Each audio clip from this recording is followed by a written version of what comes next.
ওরা বুদ্ধি করেই নামাইছে সব সময় থাকে। হ্যাঁ এগুলো রাইফেল এবার উঠে নিয়ে যায় এটি কার হাঁস? পালাই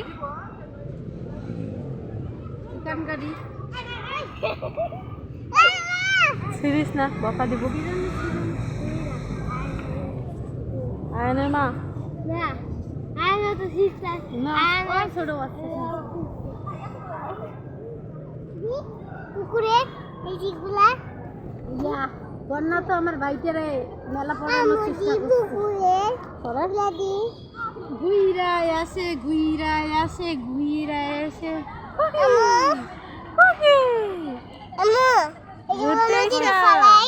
ঘুরতে আইসা 10টা বাজে গেলে আবার 11টা বাজে আসে এই যেগুলা নদীতে ফালাই না বকা দিব। ওই জানে শুয়ে থাকে না ফালাইছি আমার ভাইয়া ফালাইছে ওনে যায় দেখো কেরাতি করতেছে। যাও বেশি দূরে যাও না, পরে খুঁজ যাবা মনে। ও যে ওইখানে ক্যারাটি ওই যে ওইদিকে এইখানে আসছে আবার